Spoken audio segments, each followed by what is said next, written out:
रामायण एक महाकाव्य है जिसे महर्षि वाल्मीकि ने लिखा था। इसमें माता सीता की कहानी महत्वपूर्ण स्थान रखती है।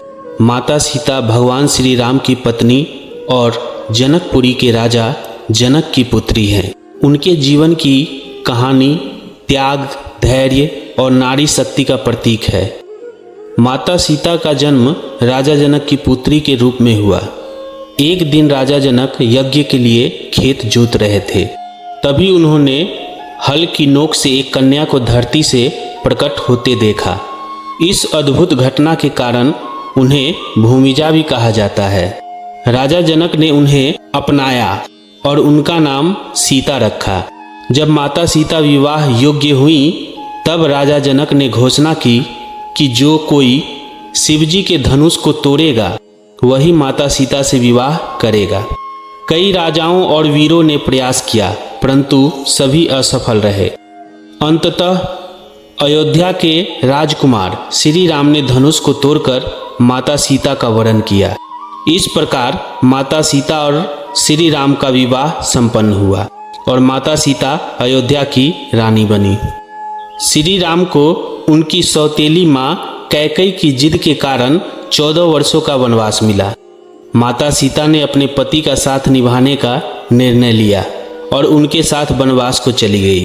उनके साथ राम के छोटे भाई लक्ष्मण भी गए। वनवास के दौरान माता सीता ने कठिनाइयों और संकटों का सामना किया, लेकिन उन्होंने कभी अपने धर्म और कर्तव्यों से विचलित नहीं हुई। वनवास के दौरान पंचवटी में रहते समय राक्षस राज रावण ने माता सीता का हरण कर लिया। रावण ने माता सीता को लंका में अशोक वाटिका में ही रखा। माता सीता ने रावण के सभी प्रलोभनों को ठुकराया और श्री राम के प्रति अपनी निष्ठा बनाए रखी। उन्होंने अपनी पतिव्रता धर्म का पालन किया। श्री राम ने हनुमान, सुग्रीव और वानर सेना की मदद से लंका पर आक्रमण किया। भीषण युद्ध के बाद श्री राम ने रावण का वध कर दिया और माता सीता को मुक्त कराया। माता सीता की अग्नि परीक्षा ली गई ताकि उनकी पवित्रता सिद्ध हो सके। उन्होंने अग्नि में प्रवेश किया और अग्निदेव ने उनकी पवित्रता की पुष्टि की। लंका विजय के बाद श्री राम, माता सीता और लक्ष्मण अयोध्या लौट आए। श्री राम का राज्याभिषेक हुआ और वो अयोध्या के राजा बने। माता सीता रानी के रूप में राजमहल में लौट आईं, परंतु उनके जीवन में शांति अधिक समय तक नहीं टिक सकी। प्रजा में माता सीता की पवित्रता पर संदेह पैदा हुआ। प्रजाजनों की संतुष्टि के लिए श्री राम ने माता सीता को पुनः वनवास भेजा। वाल्मीकि आश्रम में माता सीता ने 2 पुत्रों लव और कुश को जन्म दिया। उन्होंने दोनों पुत्रों को उच्च शिक्षा और संस्कार दिए।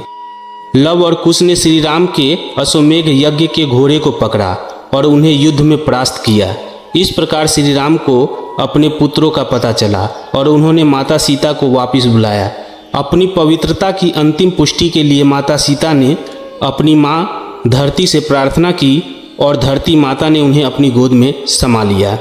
माता सीता की कहानी नारी की अद्भुत धैर्य, समर्पण और त्याग का प्रतीक है।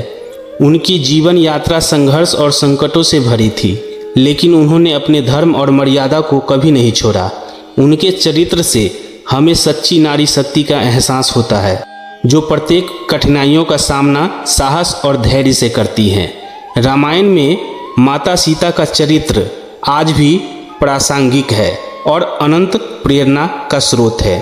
दोस्तों, ये प्रसंग अगर आपको अच्छा लगा हो तो कमेंट में जय सिया राम जरूर लिखें और इस वीडियो को शेयर जरूर करें और हमारे चैनल को सब्सक्राइब जरूर करें।